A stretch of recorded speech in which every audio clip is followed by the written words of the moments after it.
A mente embotada, a mente entorpecida pela disciplina, não pode em circunstância alguma compreender o que é a realidade. Temos de nos libertar completa e totalmente do pensamento. Necessitamos de uma mente não deformada, muito lúcida, uma mente não embotada e que não esteja seguindo nenhuma diretiva ou propósito. Você perguntará: é possível alcançar esse estado mental em que não há experimentar? Experimentar implica uma entidade que está experimentando, portanto, dualidade. O experimentador e a coisa experimentada. O observador e a coisa observada. Quase todos nós desejamos uma certa experiência profunda, maravilhosa, mística. Nossas experiências de cada dia são tão triviais, tão banais e superficiais que desejamos algo de eletrizante.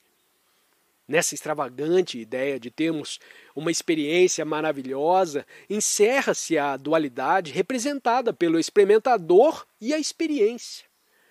Enquanto existir essa dualidade, haverá deformação, porque o experimentador é o passado, com todos os conhecimentos e memórias nele acumulados.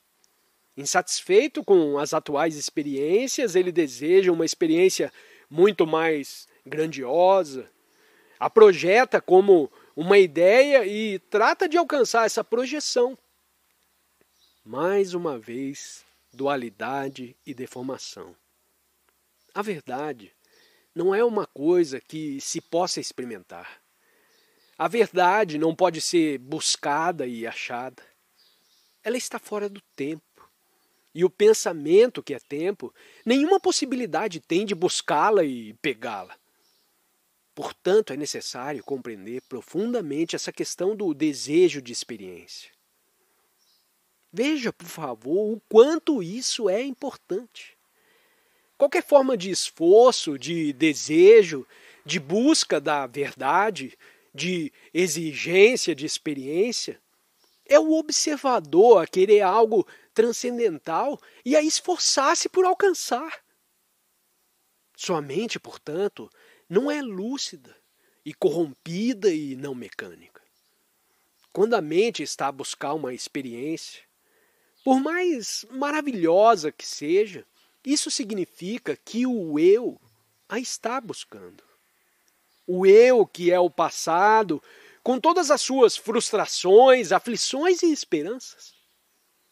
Observe por você mesmo como funciona o cérebro.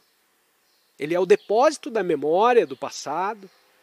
Essa memória está sempre a reagir, gostando e não gostando, justificando, condenando e etc. A reagir de acordo com seu condicionamento, de acordo com a cultura, a religião, a educação nela armazenadas.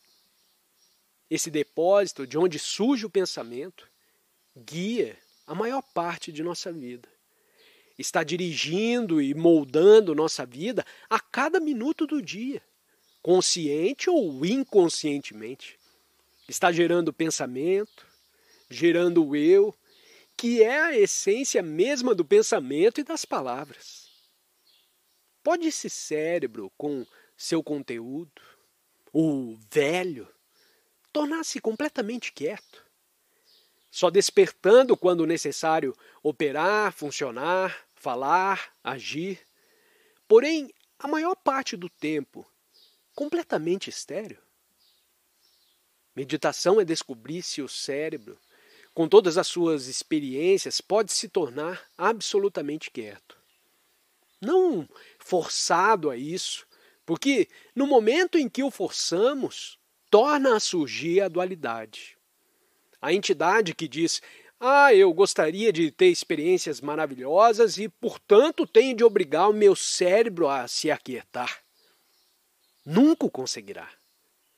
Mas se começar a investigar, a olhar, a observar, a escutar todos os movimentos do pensamento, seu condicionamento, seus alvos, seus temores e prazeres, observar como o cérebro funciona, verá então que ele se tornará extremamente quieto.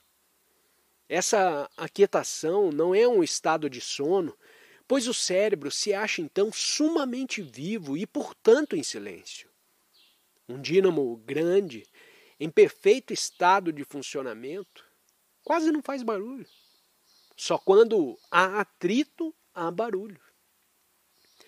Nos cumpre descobrir se nosso corpo é capaz de ficar sentado ou deitado em completa quietação, sem nenhum movimento, sem estar sendo forçado. Podem o corpo e o cérebro, pois são psicossomaticamente relacionados, tornar-se quietos.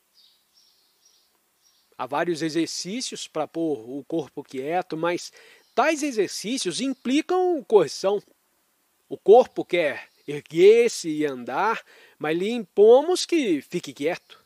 E começa a batalha. Querer sair à rua e querer ficar sentado e quieto. A palavra yoga significa ajuntar. O próprio termo ajuntar é impróprio, porque implica dualidade. Provavelmente a yoga, como uma determinada série de exercícios e movimentos respiratórios, foi inventada na Índia há milhares de anos. Sua finalidade é manter as glândulas, os nervos e todo o organismo funcionando saudavelmente, sem remédios e sobremodo sensível. O corpo precisa ser sensível porque, de outro modo, não se pode ter um cérebro claro. É fácil ver esse simples fato que precisamos ter um corpo perfeitamente são, sensível, alertado e um cérebro a funcionar muito claramente, não emocionalmente, não pessoalmente. O cérebro é então capaz de pôr-se absolutamente quieto. Mas como conseguir isso? Como pode o cérebro, que anda sempre tão ativo, não apenas durante o dia, mas também quando dormimos, ficar em completo repouso e inteiramente quieto? De certo, nenhum método produzirá esse efeito, já que todo método implica uma repetição mecânica, que entorpece e embota o cérebro. E nesse estado de embotamento, pensa ter experiências maravilhosas. Como pode o cérebro, que anda sempre a monologar ou a falar, sempre julgando, avaliando, gostando e não gostando, constantemente variando, aquietar-se de todo? Está vendo por você mesmo quanto é importante ter o cérebro completamente quieto? Porque em qualquer momento em que o cérebro está agindo, sua ação é reação do passado, traduzida em pensamento. Só quando totalmente quieto, é ele capaz de observar uma nuvem, uma árvore, a correnteza de um rio. Pode ver quanto é bela a luz que brilha naquelas montanhas e contudo está com o cérebro totalmente quieto. Já deve ter observado isso, né? Como acontece?